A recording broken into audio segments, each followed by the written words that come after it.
All right, so today we are reading The Go-Giver, the expanded, stop talking, the expanded edition, and we are going over, depending on how your chapters are named. Right. I was wondering that myself. Yes, so the intent was to read through actual chapter 5, which if your chapter started on the intro as chapter 1 was actually chapter 7. So I don't know if we Right. all got to the same spot. I did make it all the way through, but I'm not sure if everybody else did, because I'm not sure if everybody else got that. I didn't realize till this morning when I was listening, I was like, wait a second, that's not matching up. So anyway, I figured I went with the book when they were saying chapter 5 on the book, and that was chapter 7 on the thing. So okay. So then they were quick chapters, so it was all right. Yeah, they were easy. So anyway, that's what we'll be talking about today. And Alicia, your book, your first few chapters, the floor is yours, my friend. Yes. So my best friend actually brought me this book at Christmas time. And she wrote something very sweet in there. She said, "My twin, you are everything good this book speaks to." And I almost cried. So I figured I had to read it. I started reading it and then it was my turn. So I thought we would maybe depart a little bit from the highly analytical, do this. And so we have started more of a story type book this week. So it starts a little slow. It starts out different from the other ones so far.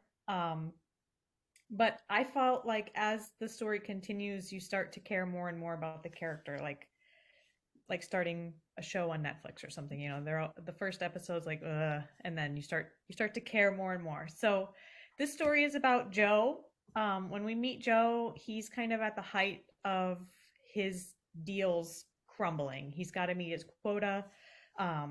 He works, all of his deals are very high stakes, with high rewards. And so he sees the world as dog eat dog. And it's very corporate for him.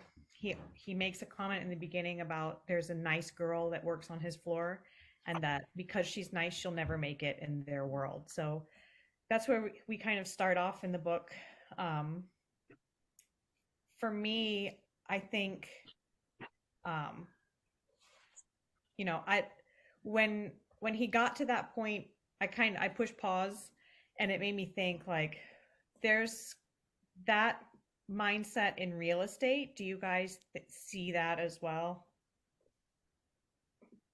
I think so. I think when I started, my mentor who brought me into his team, we were phone animals. And like 8:30 every morning, it was rock and roll, phone, phone, phone, phone, phone, phone, phone, phone, phone. And it was just run, run, run, run, run. And we saw other teams that were employing this kind of stuff. And it was almost like, that's too handholdy, it's too wishy-washy, it's too whatever. This is what we do. We're renegades. We run, and so, I kind of came up in that, so to speak, in that mindset, or in that kind of world where it was just like, you got to run, run, run. And if you're nice and whatever, you're not going to make it. Even though these people who were here were nice, who had really good businesses, that's all fluff and it's all pretend. It's not really happening. Like, this is the only way to do it. So it's prevalent, in real estate.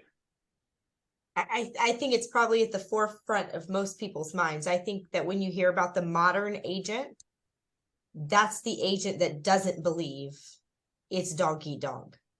I think that's a concept of a new wave of thinking, because like you take people like Casey Rutherford and Mike, right? Price. Mike is a phone person. Casey is a social media person. To talk to Mike, his perspective would be dog eat dog. Well, Mike's been in real estate for, a lot longer, 10 plus years.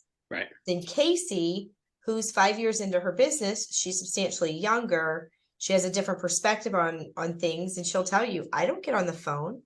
People just come to me because I'm nice, which is like the whole premise of the first chapter of the book. Is it's not dog eat dog. It's, you just can be nice and you can be kind and you can give, and it doesn't have to be that way. So I think that the dog eat dog is definitely the old way of thinking.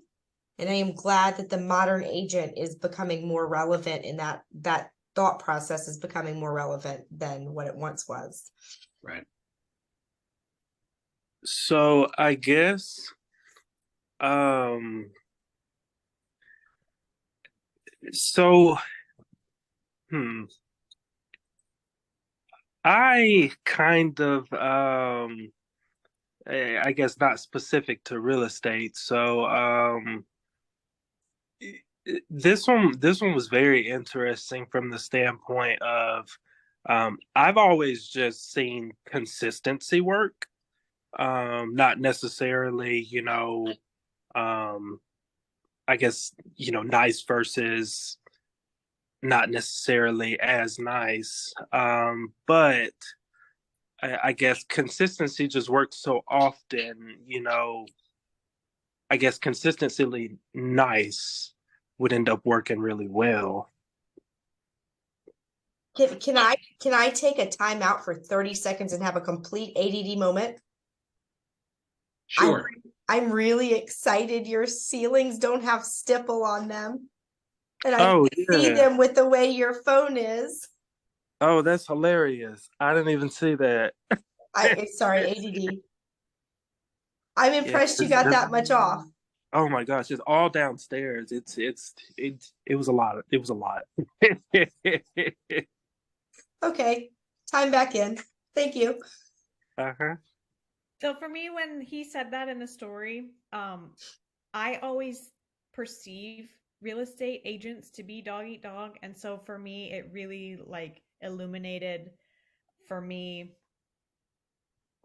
a bulb or a heartbeat or whatever you want to call it, because so everybody's, your big why and YEXP. So for me, my big why is not necessarily to sell a bunch of real estate, but to actually be giving in a way to other people. So that excited me about this book. But then when they likened to dog eat dog is like, that's my whole YEXP. Because so from my experience in real estate, I've seen the inside of Sotheby's, Better Homes and Gardens, Redfin, right? The discount brokerage. And so I see all of those having been like that, dog eat dog. There's little secret meetings of agents who are top producing, who get special leads, who get special treatment, who get this, who get that. And if you're not in, you're not in. And so my big YEXP is that it's not like that. When I met Laura, she was like, I have leads to give away. And, the way EXP is structured is we want each one of us to succeed. And so they push you to achieve that. And so that got me excited to keep with the book, even though it was more story oriented. So that got me excited. I'm curious to see what happens in the end. But for me, that's how I related. That's why I picked this one. This one got me a little bit excited. So I actually like the story part of the book, because someone who learns on the side of the brain that I use more organically, a story is easier for me to actually follow. And my most favorite self-help book out there is called The Traveler's Gift. And it's Love that book. Love that book. It's a short, like I can read it, me with my eyeballs and not listening, in about a 5-day time frame, just sitting on the beach. And that is like, yep, there it is. It's like my go-to self-help book to remind myself that, like, the premise of that story is you kind of make it happen, right? You got to step up and make your own destiny and not accept what comes to you. But I love the story. Like it's a lot easier for me to follow the lesson than it is in the textbook type reads that we normally read. So this book is set up very similar to the 5 a.m. Club, which is actually one of my favorites. And it's kind of a story form as well. And it was actually the first time I had heard one, and I actually kind of prefer them that way. So. Oh, good. I'll stop apologizing.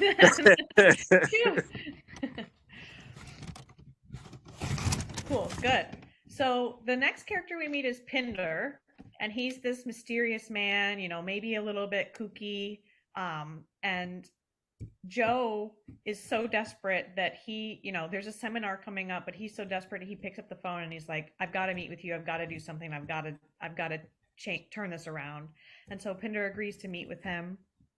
And he says, can you meet tomorrow? I'm available. We'll do whatever.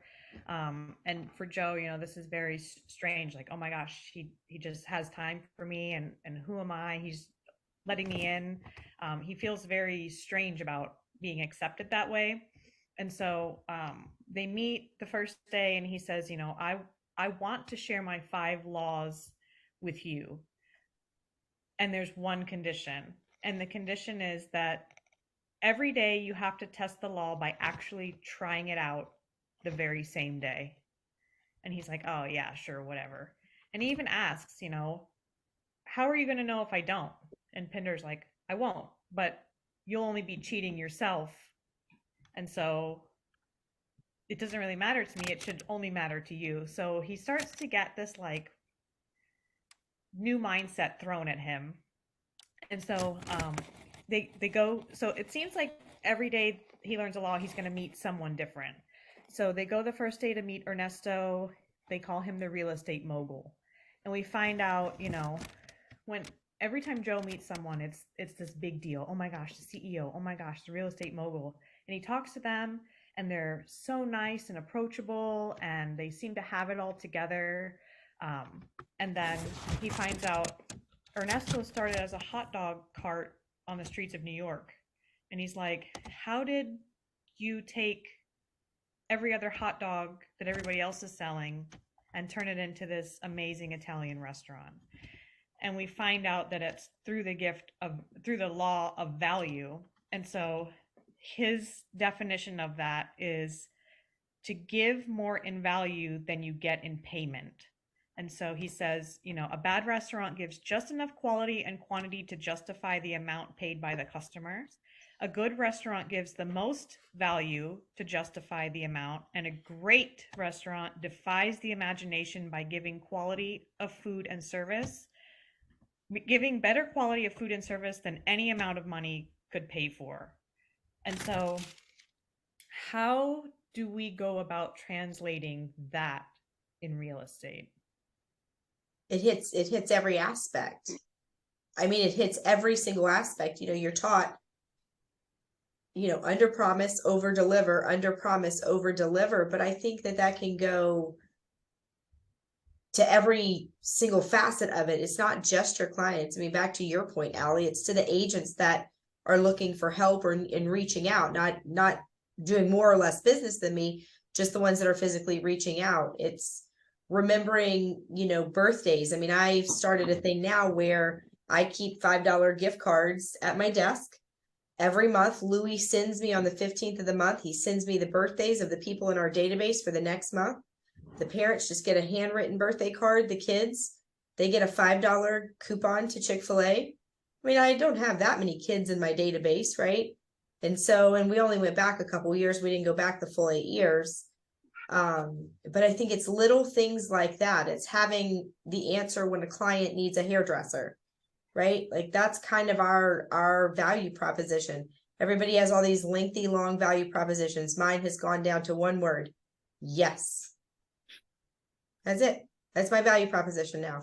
What do you need? The answer is yes. We will figure it out with you. We may not be able to do anything other than just be support, but we're not going anywhere. And that's so for me, I think it resonates not only in every aspect of business, but every aspect of my life. And it has become what gets me up and moves me every morning. So it was an awesome first lesson. Well, so I'm in a networking group too. And so part of being in that group is obviously not only hoping you get a lead, but bringing leads to other people. And to do that, you always have to have other people on your mind. You always have to have, but not only the people in your group, but also the people that you serve so that you can, this person, like, for example, my sister-in-law's mother-in-law was looking for insurance person. Well, I know, my insurance person from the networking group or whatever, but I know that it's connecting the two of them probably will have absolutely zero impact on my business. you know. But if I connect enough people and keep the machine rolling to take care of, you know, people in my sphere, people in my, you do enough and it's all going to work itself out, you know. That's kind of how I try to approach it. Not always 100%, but that's the try.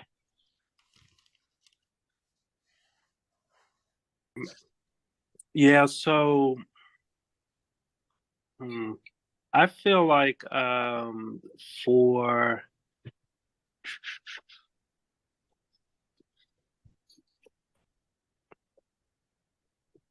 so I feel like for this one, as far as like adding value, so this is something that I feel like I kind of heard a lot when I was reading Robert Kiyosaki. So he kind of talks about I mean, if you really think about it, when you're doing investing, like when you're adding value, that's especially when you're starting from nothing, like you are the asset. Like you kind of have to bring that value, especially, you know, you grab an asset and it's just like, okay, well, sometimes the asset, you kind of have to bring the value or it's really not, you know, you're really not adding anything. So I feel like that abundancy mindset, I kind of saw it there and it's like, um, I don't know. It's like I almost kind of notice it everywhere now after kind of first seeing it. And he's gone. That was like amazing timing. That was Yeah. that was a drop the mic moment. Bam. That's it. That's it. He provides so much value in the first 20 minutes. He dipped for the He last doesn't have 10. So for me, in terms of value and providing above and beyond, I try to put my mindset is always like my family has been through moving and buying houses so many times. And my kids aren't very old, so it's a very short amount of time. We've been through it so many times that I recently remember what it was like to have a bad agent or to like the last one didn't come to our closing. She didn't tell us that both buyer and seller are at closing in Georgia still. Like it was the two of us there on our own. And so it's the little things of like, you know, we were at the table going, okay, where's, you know, we saw there's a pizza place on the corner. Is that worth eating at? And like it was their agent giving us those little tidbits and like where to sign up for sports and things like that that my point is I've been through it so many times that I want to fill the holes of the agents we've had and be better than that. Mm-hmm. And so I actually aspire to our agent we used in Florida. She was amazing. She knew her stuff inside and out without having to look anything up. And then we closed in May, and then like all of our birthdays are lined up back to like within 2 weeks. And so she showed up at our house. It was the first time we had a pool. She showed up with these really gigantic floaties. It was a lobster. It was an alligator. Like she brought all this pool stuff for us. And so those are the little things that add value, right? It was completely after the fact. She got her check. She, you know, was on to other business, blah, blah, blah, blah, blah. But she still made time to come by and be a friend and bring those things. And so I think that's what he alludes to with the hot dog story is the guy is at first clicks with the kids, right? It's chatting with the kids, remembering their birthday, asking if they brought their stuffed animal with, right, and remembering all of those things. And then someone pipes in and says, you know, you're actually really good at remembering adults' names too. So I think that's the mindset of like hone in on the thing that's important to you and then it will grow from there. So the second person we meet is the CEO. I didn't write her name down. Anybody remember what her name was? Rachel. Yes, no, that's the coffee lady. Anyway, she is running Whatever. What's her face? A child's education website. Nicole is her name. We meet Nicole and he does the same thing. He starts chatting, you know, oh my gosh, there's a table full of adults playing with Play-Doh and crayons and like what in the world is going on here? And by the end of the conversation, you know, he realizes, I think he's starting to see that there's no wrong way to do something. And that if you actually apply yourself wholeheartedly to whichever way you pick, it still creates value. And so her lesson is the law of compensation. And she says, your income is determined by how many you serve and how well you serve them. And so I had to push pause after hearing that too, because the point is that success is not limited to a few. Success is determined by every person, and the door to success is open to everyone. And they go into explain a little further, and the answer is because everyone can serve, that you can determine whether you're successful or not, depending on if you choose that path. So I thought that was really interesting. I think we're starting to see that in real estate. We went to a meeting, and you know, one brokerage says, well, we're charging 7% and keeping 4% and still offering the other 3%. So we have someone at the door, sorry. It's okay. So tell me about how you know, how you measure success and how that translates into compensation. So for me, a successful transaction with a client is when they call me after they've closed and they need something that doesn't have to do with their house. Right? To me, my level of success is measured. I've solidified a relationship, and it doesn't have to be just with a client, but I know that that relationship is solidified when they call me and they have a question. I'm a realtor, I'm married to an attorney, and I've got some pretty decent people that they usually get introduced to during the process. And so for me, it's just once they know that I'm their go-to person for whatever, it doesn't have to be just real estate. And I would say that's across the board. Same thing with like the kids' teachers, when they realize that I'm I'm going to be there if they need something for the classroom, they almost don't even have to ask. They know that answer is just immediately going to be yes. And just people in my life, I just want to make sure that they know that that's who and what I want to function as a role in a position in their lives. So that's where success is hit for me. It has nothing to do with the monetary number. Now, what comes with it, because I think you asked also about that. Anybody who thinks of me at that level is giving me referrals, right? Yeah, because I think you and I have both had closings where you hit a home run and you didn't hit a home run. Mm-hmm. That lady closed with in December, who she was ready to be done with me. And I was kind of ready to be done with her. It was kind of like, we really, I'll never get a referral from her ever. Whereas the same month, I had somebody who will send me all kinds of stuff. And it's just, and you try and serve, but sometimes personalities get in the way and whatever. But I mean, as long as you're coming with that serving mindset, all of our businesses should at some point pivot completely to referrals and completely past clients, because we take care of our people so good, because I don't want to be smiling and dialing the rest of my life. There's got to be more to life than this. So, I mean, and when me versus my old team, I can kick their butt in customer service and kick their butt in taking care of people. You know what I mean? So I feel like this kind of good. Success in my line of work, a lot of times gets measured by, I guess, like the reduction of work hours for the client, or reduction of actual risk, or a monetary decrease, whatever.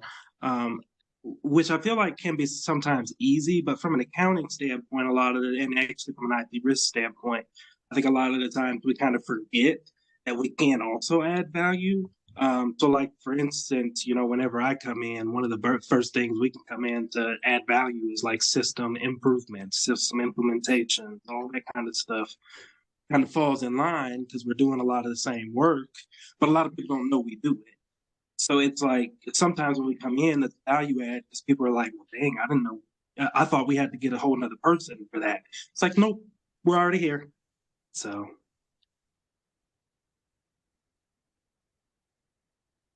I picked up another theme too. This lady is also working with, so her main field is children, and so I'm curious to see what happens in the next chapter. The first guy started, right, his interest was seeing the kids bring their parents to have hot dogs for dinner, and her too. Like, so it's interesting to me that her client base is children, and she still has wildly massive success, even though children don't buy things. And so, like, whenever whenever it's politics season, I heard a line one time, and I think it was from Veep. Anybody seen Veep? Yes. Yeah. You know, they're I think it was from that. Someone said, you know, well, kids don't vote. And so it was along the lines of like, that's why schools aren't getting better or whatever. Kids don't vote. And so when she said, you know, weren't you worried about not making any money or that someone would steal your idea? I heard that. I thought it was funny that she's got a child-based clientele, even though kids have no purchasing power, and that didn't worry her at all. So I wonder if it's a theme or if it's just me connecting dots that don't go together. But I thought that was interesting, because for me, like, I remember being a kid when my parents got divorced and running through the house with my sister, and so when parents bring their kids along, I always make a point to talk to them or ask them, oh, is there a bedroom you like, or what do you think about the yard, or something like that. So I don't know, it's got my wheels turning for sure. Well, I will tell you, when I started out in business, there's a few things that make you money, few niches: pets, sporting events, like teams, religion, and people's kids. I was about to say, I had a lot of buying power as a kid. Now it's true. And giving a kid a voice, like, it's huge, right? It's huge. I mean, when your client feels like you care about their kid, you can, like, stab them in the toe. Like, they don't care. Kids are key in a lot of ways. But I did like that you just pointed out how they mentioned, was she worried about stealing or her ideas being stolen? Because I think that is a lot of the problem with the dog eat dog world perspective of real estate, right? When you go take these classes, if that agent's doing 5 things, they're only going to give you things 2, 3, and 4. They don't give you 1 and 5, because their hand is, it's only partly open. They're holding on to their trade secrets for that reason, so it doesn't get stolen. And what's crazy is, I mean, real estate is dog eat dog, but most of us don't survive. So instead of holding your hand tight, all those agents that you try to help, when they bail, I'm sure would give you their business and the referrals that they get, because they know you made it through. And so I think that's just that's one of the big shifts coming with the modern agent. We just don't worry about somebody. We tell you to knock us off and rip us off and duplicate, right? Like, that's Right. literally what now comes out of the mouth of the modern agent who is in training mode. Yeah. Call it R&D. leveraging and accounting. So I think that's a good point. I'm glad you brought it up, because it was something that caught my attention in the book and made me think, oh, you're right. We don't have to worry about people stealing, because the fact is, most people won't even implement what you show them. So let's not count them. That's what I was going to say. No, they're not listening. They're not paying attention. Right. And the 20% that may actually do it, they're only going to enhance your industry by following your lead, if your lead is a positive one. Right. And so that's why my my goal has gone to having a positive impact on every transaction worldwide, because creating that much good in the real estate world can do that by teaching classes, or, who knows, maybe I'll come up with some amazing, piece of technology or whatever that looks like. But that totally follows along with everything that our company stands for. Sorry, the dogs are quiet-ish now. I was staying on mute for just another second. So that sums up what we read this week. Any other thoughts or comments? No, Okay. but I love the book. It's a good one. So don't worry about it being a story. I'm really, really, really enjoying it. Thanks. All right, so we will read, everyone will listen to or read The Law of Authenticity, which in my paper book says 10. So read through to 10. So 6 through 10. Yes. So It's in, meant- But influence like from real whatever life the 6 through actual 10. chapter is, like I have to hear the guy say chapter 10. Yes. It has Which to be is- chapter 10, The Law of Authenticity. Okay, Keep going until you hear the law of authenticity, and we will actually hear. So we'll hear 2 more laws next week: the law of influence, the law of authenticity. So David, for us, I think that's chapter 8 through 12. right, because we're 2 behind on Audible, or Yeah. 2 ahead, or whatever.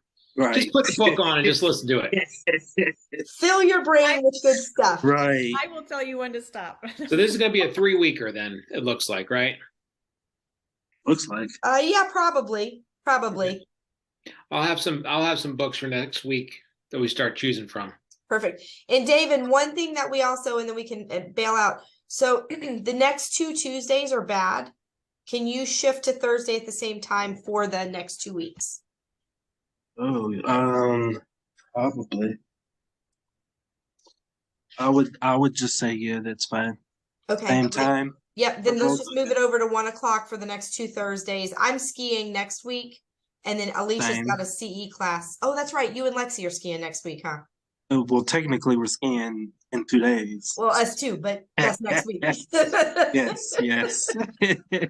But yeah, Thursday at 1 should be good. Okay. So we'll just make it happen. Perfect. See y'all there. Awesome. Okay, bye. Bye. y'all.